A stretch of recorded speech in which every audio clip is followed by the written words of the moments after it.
Mañana. ¿Cuántos están agradecidos en esta mañana? Levante su mano y dele gracias al Señor en esta hora. Diga conmigo: gracias, Señor. Vamos, quiero escuchar tu voz. Alguien que levante su voz y diga: gracias, Señor. Padre, gracias te damos en esta mañana por la bendición tan grande que tú nos regalas de estar en tu casa, Señor. Creemos y declaramos en el nombre de Jesús que esta mañana es una mañana de bendición. ¿Alguien puede decir amén a eso? Que esta mañana tú traes exhortación, edificación y consolación a través de la palabra. Pero que también, Señor, tú puedes traer salvación, restauración. Que tú puedes traer libertad. Yo te pido, Señor, que al exponer la palabra sea tu Espíritu, Señor, en medio de tu iglesia, llevándonos, Señor, a un nuevo nivel de intimidad contigo a través de la palabra. Oro, Señor, para que ese Espíritu que inspiró esta palabra, Señor, pueda traerla a nuestro corazón y que salgamos de este lugar llenos de gozo y de alegría. Te pedimos, Señor, que en esta hora tú puedas traer a nuestra mente, Señor, esa revelación, esa iluminación de tu escritura, Señor. Y que se cumpla todo propósito por el cual es enviada y predicada en el nombre de Jesús. Y por el poder de la palabra limpiamos los aires. Alguien que se una conmigo diga: Señor, limpiamos los aires de este lugar. Limpiamos los aires de Barranquilla. Declaramos, Señor, la gloria de Dios. Alguien que levante su mano y diga: yo declaro la gloria de Dios. Diga: yo declaro la bendición de Dios en esta mañana. En el nombre poderoso de Jesús. Denle un aplauso al Señor con todo su corazón. A su nombre, a Él sea toda la gloria, la honra y la alabanza. Yo quiero predicar o quiero enseñar en esta mañana bajo el título Pacto de Sangre, Pacto de Amistad. ¿Cómo se llama la enseñanza en esta mañana? Pacto de Sangre, Pacto de Amistad. He tomado este tema a causa de que este mes se celebra a nivel comercial el Día del Amor y la Amistad. Queremos cerrar este día hablando acerca de pacto de amistad. Diga conmigo: pacto de amistad. Quiero arrancar en Primera de Crónicas, capítulo 27, versículo 33. Voy a leer en la Reina Valera, Primera de Crónicas, capítulo 27, el versículo 33. Dice la palabra del Señor: también Aitofel era consejero del rey. ¿Qué era Aitofel? Aitofel era consejero del rey. Y Usai Arquita era amigo ¿de quién? Ok. ¿Cuántos quieren ser amigos del rey? Levante su mano. Alguien que levante su mano y diga: yo quiero ser. Dígalo fuerte, diga: yo quiero ser amigo del rey. ¿Alguien dice amén a eso? Todo el capítulo 27 de Crónicas habla de los oficiales del rey David. Usted puede estudiarlo esta tarde en su casa, pero todo el capítulo está alabando, exaltando o aplaudiendo la labor y la tarea que tenían cada uno de los oficiales del rey David, de los que servían en el reino.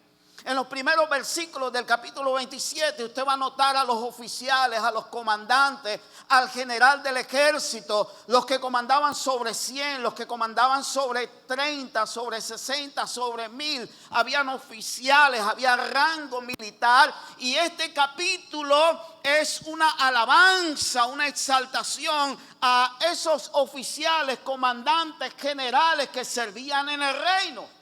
Versículos después empieza a resaltar a los administradores, a los que administraban las bodegas de aceite, a los que administraban las bodegas de trigo, y después dice los que administraban los tesoros, o sea, los que llevaban la contabilidad dentro del reino, tesoreros, administradores. Habían pastores dedicados a cuidar el rebaño del reino. Cada uno de ellos tenía un título de nobleza. Cada uno de ellos tenía un título de importancia dentro del reino, pero a la altura del versículo 23 hay un título título de mayor importancia, dice que habían consejeros, capitanes, generales, comandantes, contadores del reino, pero había uno que era amigo del rey. Imagínense varias familias en la plaza de comida del shopping center de Jerusalén un sábado en la tarde. Uno de los oficiales del rey David de pronto está cumpliendo años y todos los oficiales se quieren reunir en la plaza de comida en el tercer piso del shopping center de Jerusalén para celebrar el cumpleaños. Hay varias familias allí de Jerusalén y empiezan a llegar los oficiales, y cuando van llegando los oficiales, quizá papá le dice a sus niños: mira, ese que va ahí es capitán del ejército. De pronto llega otro y dice: mira, ese es el que maneja la cartera de Hacienda, el que tiene la chequera del reino. De pronto llega otro y dice: ese es el consejero, ese es el contador, ese es el administrador. Pero ese que viene entrando allí, wow, ese que viene entrando allí es amigo del rey. Alguien ponga su mano en el corazón, diga: yo quiero ser, dígalo, diga: yo quiero ser amigo del rey. Así que hoy queremos hablar de eso. ¿Cómo podemos llegar a ser amigos del rey? Uno de los hombres que la Biblia resalta como amigos de Dios es Abraham. Abraham fue llamado el padre de multitudes. Abraham fue llamado el padre de la fe. Yo prediqué un mensaje hace tiempo que era el constructor de altares, pero hoy quiero resaltar en Abraham como amigo del rey. Isaías capítulo 41 versículo 8 lo dice. Isaías 41, 8 dice: pero tú, Israel, siervo mío eres, tú, Jacob, a quien yo escogí, descendencia de Abraham. ¿Qué cosa? ¿Cómo veía Dios a Abraham? ¿Cómo lo veía? Su amigo. Es el mismo Dios quien está hablando, ¿verdad? Y dice: Israel, tú eres mi siervo. Jacob, a quien yo escogí, eres descendencia de mi amigo. Eres descendencia de mi amigo. Eso también lo dice en Crónicas capítulo 20 versículo 7, lo puede anotar. Pero quiero irme también a Santiago capítulo 2 versículo 23. Santiago capítulo 2 versículo 23 dice: y se cumplió la escritura cuando dice: Abraham creyó a Dios y le fue contado por justicia, y fue llamado, ¿cómo fue llamado Abraham? Amigo de Dios. Abraham fue llamado amigo de Dios. Ahora la pregunta es: ¿cómo llegó Abraham a ser amigo de Dios? Yo aquí quiero hacer un pequeño paréntesis para darte una herramienta de estudio bíblico. Escuchen. Hay un principio de la interpretación bíblica, hay un principio hermenéutico que dice que todo texto en la Biblia tiene su contexto. Dígalo conmigo: todo texto tiene su contexto. O sea, cuando vamos a enseñar sobre algo, cuando usted está estudiando la Biblia, usted no se puede quedar solo con el texto. Usted tiene que ir al contexto. Hoy en día en internet hay muchas ayudas para que usted tenga un estudio bíblico serio, tomando los contextos de los textos. Hay muchas ayudas virtuales. Pero escuchen, yo traje aquí una Biblia sencilla. Esto no es una Biblia especial, en el sentido de que no tiene ayudas, no tiene comentarios. Esta Biblia tú la puedes adquirir en una librería entre 20 y 25 mil pesos. Tú puedes adquirir esta Biblia. Sin embargo, escuchen, todas las Biblias, levánteme los que tengan Biblia física aquí, levántenla un momentico. Ok, por favor busquen Santiago 2.23. Todos los que tengan Biblia física, busquen Santiago 2.23. Toda la Biblia, yo tengo aquí la Biblia pastoral. Tengo una Biblia sencilla y yo estoy seguro que en tu Biblia vas a encontrar lo siguiente. En las Biblias hay unas pequeñas letras. La Biblia no solo trae capítulos y versículos. Hay unas pequeñitas letras en algunos textos. La A, la B, la C, la E. Son muy pequeñitas que te llevan al contexto. Por lo menos aquí en esta Biblia sencilla que les acabo de mostrar, cuando habla de Santiago 2:23, me manda a la letra D. Hay una letra D cuando dice allí, Abraham era amigo de Dios. Hay una letra D pequeñita y esta letra D me manda a un texto del Antiguo Testamento. Juan Carlos, ¿tú lo tienes allí? Ok, Santiago 2:23, ¿qué letra te aparece allí en pequeño y a dónde te manda? Ok, Génesis 15:6. ¿Quién tiene Santiago 2:23 abierto ahí en su Biblia? ¿Quién más lo tiene? Ok, mi hermano, ¿tienes alguna letra pequeñita allí que te mande algún texto del Antiguo Testamento? 27, que habla de amigo de Dios. Ok, lo que te quiero enseñar, amados, es que, diga conmigo, todo texto, dígalo, todo texto tiene su contexto. ¿Por qué traigo esto? Y quiero que tú tengas, es más, en la aplicación que yo tengo en el celular, la aplicación de la Biblia, yo la abro y ahí en Santiago 2:23 hay un pequeño cuadrito, un cuadrito muy pequeño con 3 puntos, justo allí en Santiago 2:23. Y cuando yo lo abro, me manda a Segunda Crónicas 7:27 y también me manda a Génesis 15:6. ¿Quiénes de los que lo tienen abierto ahí los manda a Génesis 15:6? Levánteme la mano. Ok, hay varios que nos mandan a Génesis 15:6. Bueno, algo pasó en Génesis 15 por lo cual Dios llama a Abraham su amigo. Ahora, ¿por qué hago este ejercicio? Porque estos días me monté en un bus. Se montó un señor a predicar con muy buenas intenciones, pero yo me bajé con rabia de ese bus. Porque son unos textos fuera de contexto y estaba diciendo barbaridades.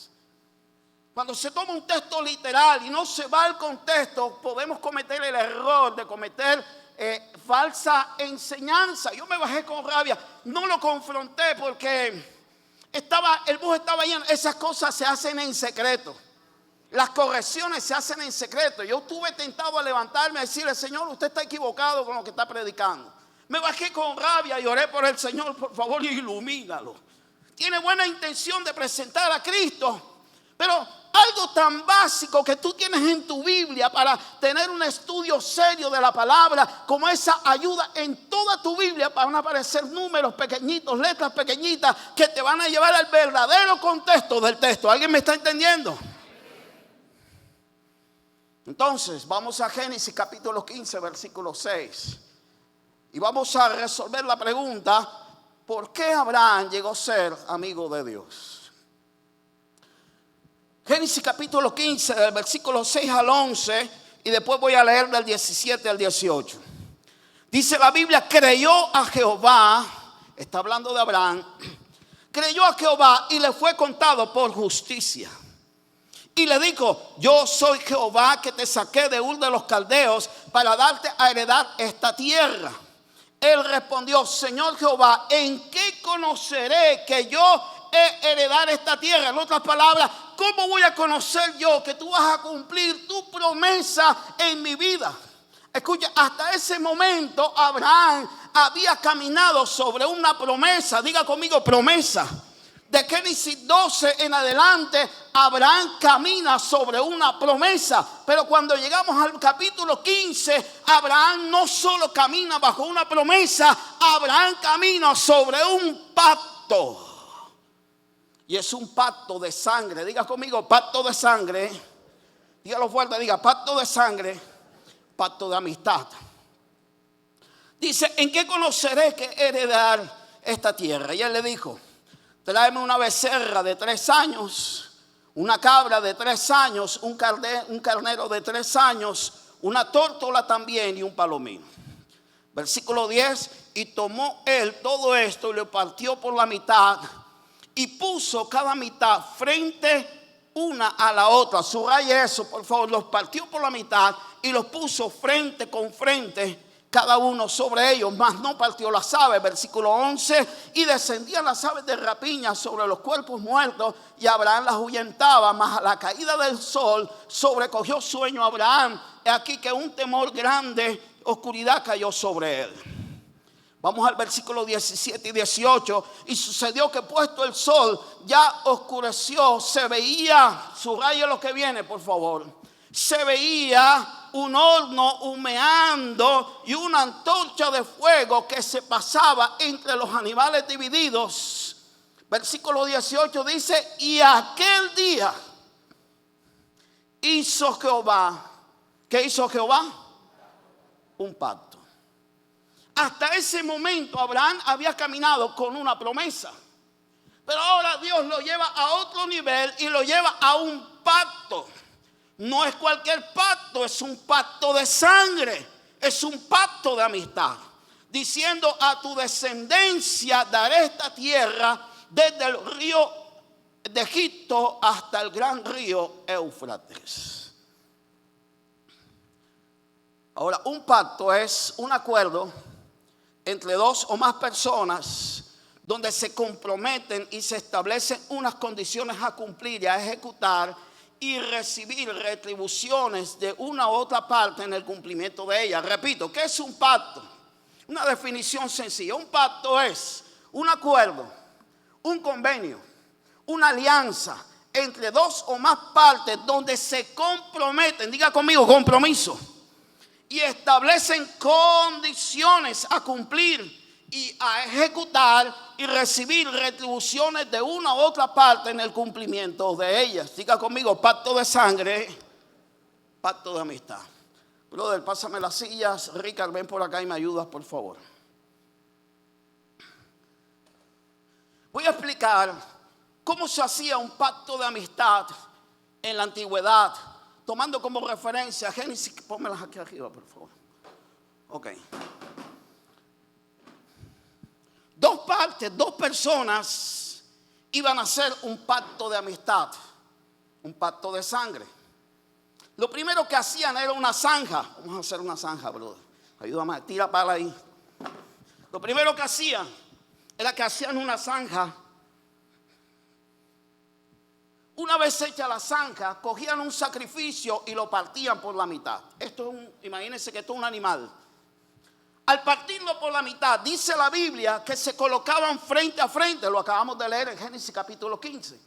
Partían el sacrificio por la mitad. Y entonces la sangre corría y llenaba la zanja. Paso número 3, se quitaban los zapatos. Por cuestiones prácticas no nos vamos a quitar los zapatos. Pero imagínense, papá, quítate los zapatos ahí. Imagínense que nos quitamos los zapatos.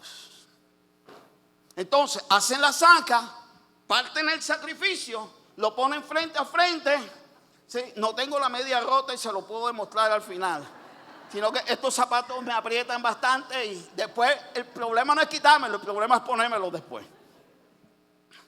Se quitaban los zapatos porque necesitaban tener contacto con la sangre. Iban a hacer un pacto de amistad. Se colocaban de espalda. Esto significa enemistad. Diga conmigo, enemistad. Diga conmigo, enemistad con Dios.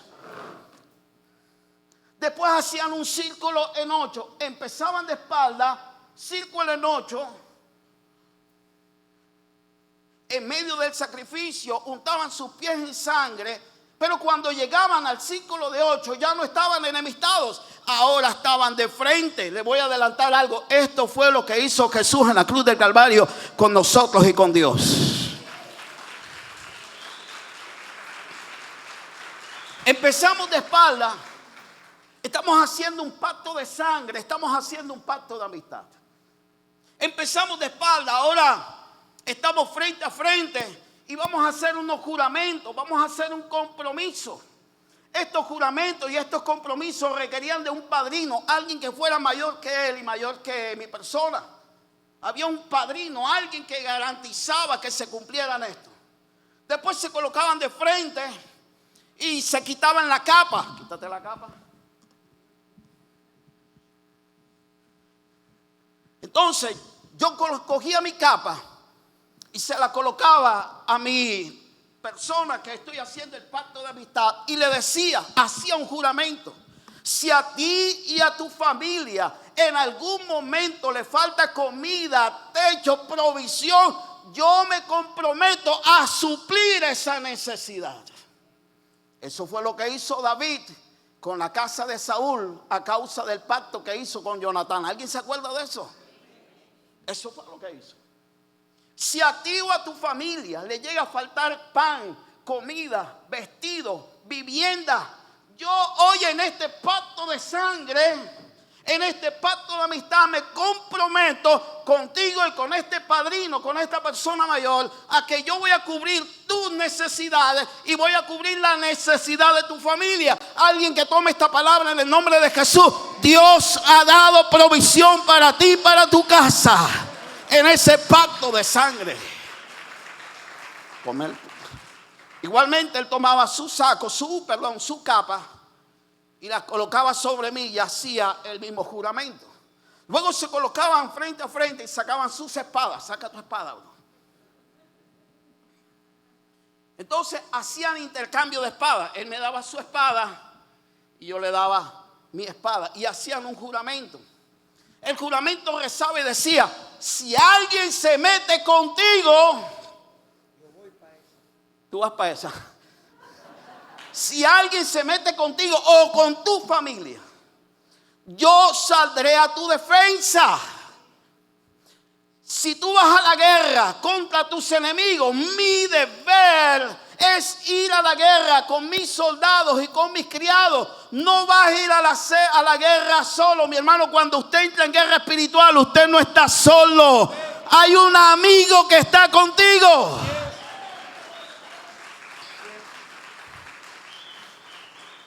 Si alguien se mete contigo, con tu familia, yo voy a salir a tu defensa.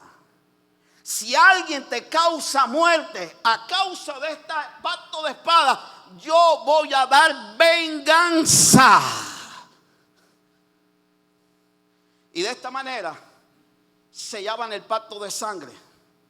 En Hebreos dice la Biblia que cuando Dios hizo pacto de Abraham cuando Dios hizo pacto de amistad, pacto de sangre con Abraham, no pudiendo encontrar a alguien mayor que él, juró por sí mismo que él bendeciría a Abraham.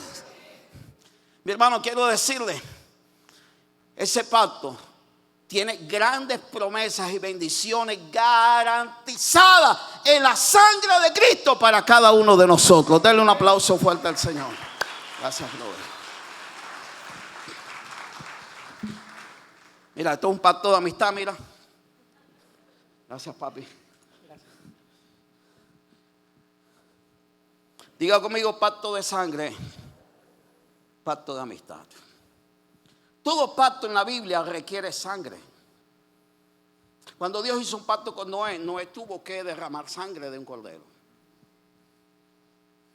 En el templo, en el tabernáculo y en el templo, cuando Dios hizo un pacto con David, hubo sangre.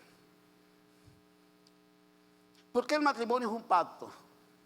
Eso lo expliqué yo en la última conferencia que tuvimos en el Ministerio de Parejas, en Confamiliar. Porque hay sangre. Si queda con la duda, pregúntame al final. No tengo tiempo para explicarlo, pero yo lo expliqué en la conferencia. El matrimonio no es un contrato, es un pacto de sangre.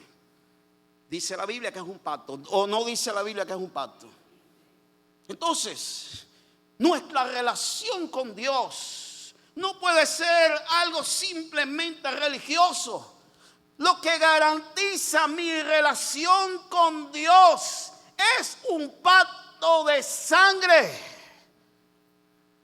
Pacto de sangre que en el antiguo pacto era a través de sacrificio de animales, pero que hoy en día es a través de la sangre de Jesucristo. La circuncisión era un pacto de sangre. La cena del Señor, cuando leemos la cena del Señor, dice: y tomó a sí mismo la copa y dijo: esta es mi sangre, sangre de un nuevo pacto. Diga conmigo: pacto de sangre, pacto de amistad.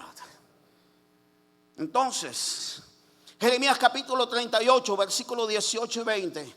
Jeremías 38, versículos 18 y 20 dice, es el Señor reclamando al pueblo. Dice: puesto que rompieron las condiciones de nuestro pacto, los partiré en dos, tal como ustedes partieron el becerro cuando caminaron entre las mitades y que solemnizaron con sus votos el ejercicio que Ricardo y yo acabamos de hacer, que caminaban untando sus pies de sangre, partían los animales. Era una costumbre. Se hacían pactos de esa manera, se partían los animales y caminaban sobre ellas. Ahora, quiero que vayamos, por favor me buscan ahí arriba, Génesis, volvamos a Génesis capítulo 15, versículos 17 y 18. Génesis capítulo 15, versículos 17 y 18 dice: y sucedió que puesto el sol ya oscurecido, dice, se veía un horno humeante. Ahí está el texto. Ok. Y sucedió que puesto el sol ya oscurecido, se veía un horno humeante y una antorcha de fuego que pasaba en medio de los animales. Míreme aquí. Cuando Abraham parte los animales, los pone una mitad frente a la otra. Aunque la Biblia no dice que Abraham caminó sobre los animales, sí hubo una antorcha de fuego que caminó sobre ellos para ratificar el pacto. Dios mismo caminó sobre los animales para decir: Abraham, este pacto es serio y a causa de este pacto serás bendecido en la tierra. Dios mismo caminó sobre los animales. En Jeremías Dios está reclamando y dice: así como ustedes hacen pacto de amistad y parten animales, si no cumplen con los compromisos del pacto que yo he hecho con ustedes, así mismo yo los partiré a ustedes. Pero lo que quiero mostrar, amados, lo que quiero mostrar bíblicamente es que lo que acabamos de explicar tiene bastante sustento bíblico. El pacto de sangre, pacto de amistad. Primera de Samuel capítulo 18 versículo del 3. Primera de Samuel capítulo 18 versículo 3 y 4 dice: e hicieron pacto David y Jonatán. ¿Está ahí conmigo?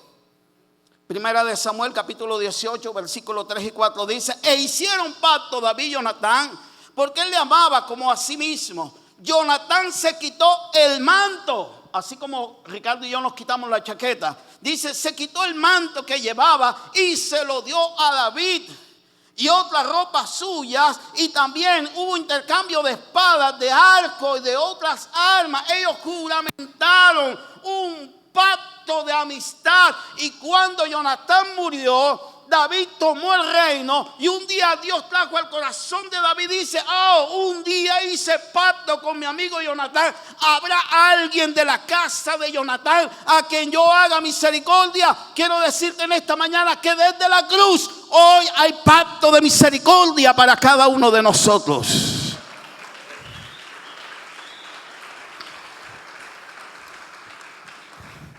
¿Cómo puedo? Punto número 2. ¿Cómo puedo entonces yo llegar a ser amigo del rey?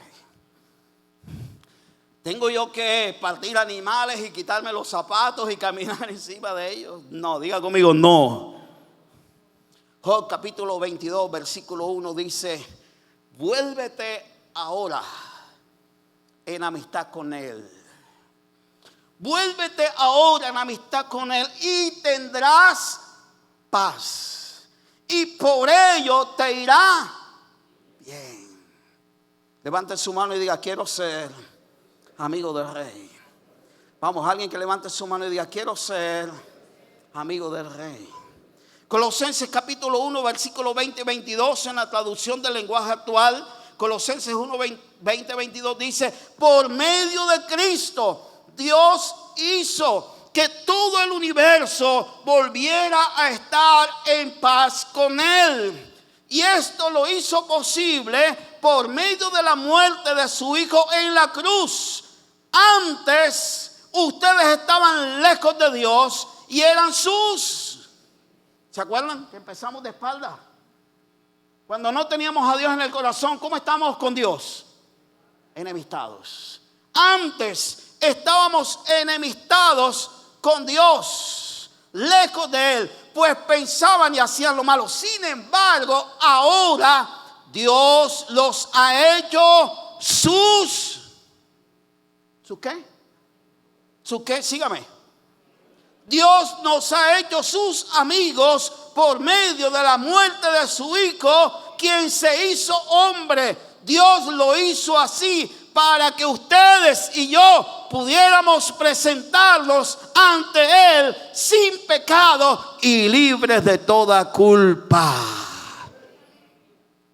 Segunda de Corintios capítulo 5 versículos 17 y 19, nuevamente en la traducción del lenguaje actual, dice: ahora que estamos unidos a Cristo, diga conmigo, yo estoy unido en Cristo, somos una nueva creación. Dios ya no tiene en cuenta nuestra antigua manera de vivir, yo le digo amén a eso, sino que nos ha hecho comenzar una nueva vida, y todo esto viene de Dios. Antes éramos, ¿qué cosa? Pero ahora, por medio de Cristo, el pacto de sangre, por medio de Cristo, hemos llegado a ser amigos de Dios. Yo le doy un aplauso al Señor por eso. Y nos ha encargado que anunciemos a todo el mundo la buena noticia. Por medio de Cristo, Dios perdona los pecados y hace que todos estemos en paz. Juan capítulo 15, versículo 14, en la Reina Valera, Jesús dijo: vosotros sois mis amigos si hacéis lo que yo os mando. Ya no los llamaré siervos. ¿Por qué? Porque el siervo no sabe lo que hace su Señor. Pero los he llamado, ¿cómo nos ha llamado el Señor en este tiempo? Amigos, diga conmigo, soy amigo del Rey. Porque todas las cosas que oí de mi Padre las he dado a conocer. ¿Se acuerdan del shopping center de Jerusalén? Está la gente comiendo pizza. Llega el general, llega el comandante, llega el capitán, llega el tesorero, llega el administrador. Y los papás de pronto le dicen a los hijos: mira, eso es uno de los nobles del rey. Ese es capitán, ese es sargento, ese es ministro de Hacienda, este es ministro de Agricultura y de Ganado. ¡Wow! ¡Qué honor! Pero de pronto llegaba uno que no era ni capitán, ni ministro de Hacienda, ni ministro de Agricultura. Ese era, ¿qué cosa? Yo tuve un amigo que prestó servicio militar en la casa de Nariño. Y él me dijo que cuando alguien quería hablar con el presidente, el protocolo normal es que la mayoría de las personas tenían que hacer una cita previa.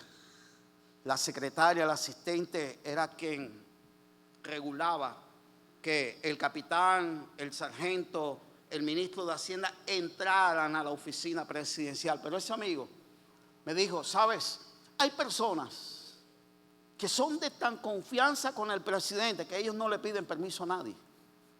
Ellos simplemente llegan y entran. Esa es la ventaja de ser amigo del Rey. Ahora, mírame acá. Traslademos ese escenario al cielo. Dios se levanta de su trono, mira a la tierra, domingo en la mañana, la gente en las iglesias.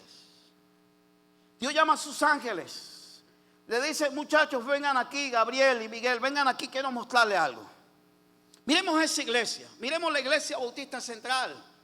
Mira, ese que va ahí predica, ese que está allí sentado canta, ese que está allí atiende a los niños, ese que está allí administra, ese que está allí sirve manejando la cámara, ese que está allí es siervo. Ese es siervo, ese es siervo. Pero estos dos que están aquí sentados no son siervos, son mis amigos. ¿Alguien está entendiendo? Podemos servir a Dios en cualquier área en la iglesia, pero somos siervos. Además de que somos hijos. ¿Cuántos hijos de Dios hay aquí? Levante la mano. Ok, hoy te estoy hablando de un nivel diferente.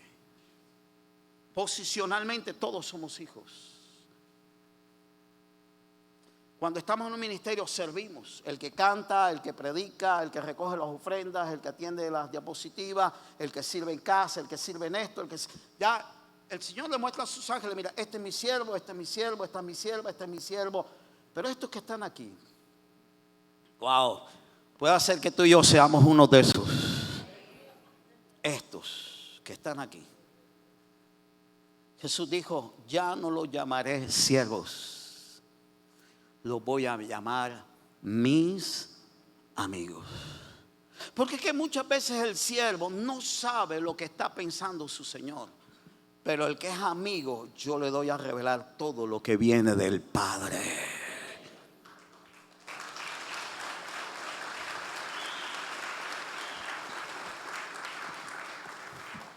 Un pacto de amistad, un pacto de sangre, trae paz y reconciliación. ¿Alguien me ayuda con el piano, por favor?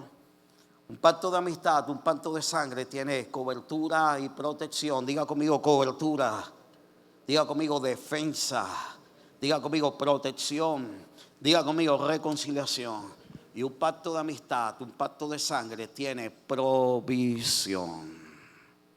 Yo quiero ser amigo del Rey. Póngase de pie, por favor.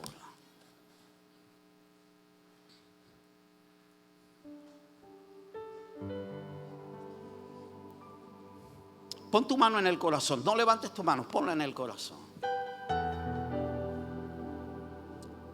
Hoy el Señor, a través de su palabra, nos quiere llevar a un nivel mayor. Nivel de amistad. Ya no tienes que partir animales, ni tienes que quitarte tu capa, ni entregar tu espada. La Biblia dice que Dios, viendo que no había otro mayor que Él, juró por sí mismo sobre Abraham y le dijo a Abraham: a ti te bendeciré y te multiplicaré sobre la tierra. Amados, a partir del capítulo 15, Abraham ya no solo caminaba con una promesa.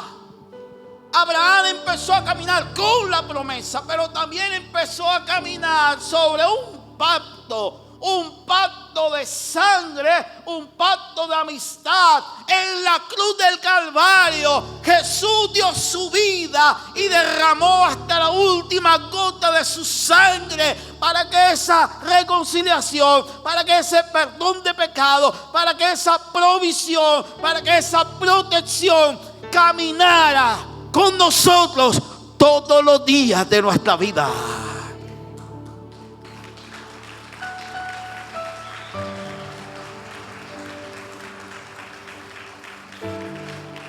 Los amigos hablan, los amigos se comunican, los amigos se cuentan las cosas, los amigos se apoyan en tiempos de dificultad. ¿De verdad eres amigo de Dios? ¿Hablas con Dios todos los días? De pronto el Señor le dice a los ángeles: ¿sabes por qué ellos son mis amigos? Porque aunque cometen errores, aunque cometen pecados, cada vez que hablamos, abren su corazón y yo los puedo ayudar. Jesús derramó su sangre en la cruz del Calvario. Esto no lo dice la Biblia, pero la gracia de Dios hizo el círculo en 8. La gracia, el amor de Dios en la cruz hizo un círculo de 8 para que antes que tú y yo estábamos enemistados con Dios, ahora podemos tener comunión con Él. Tenemos acceso directo al Padre. En el momento que tú doblas tus rodillas, levantas tus manos y abres tu corazón, hay un amigo en el cielo que te escucha, que te da protección, que te da bendición y que te da provisión. Así como David y Jonatán se quitaron la capa, intercambiaron capa en la cruz del Calvario, Jesús fue despojado de sus vestiduras para darnos cobertura.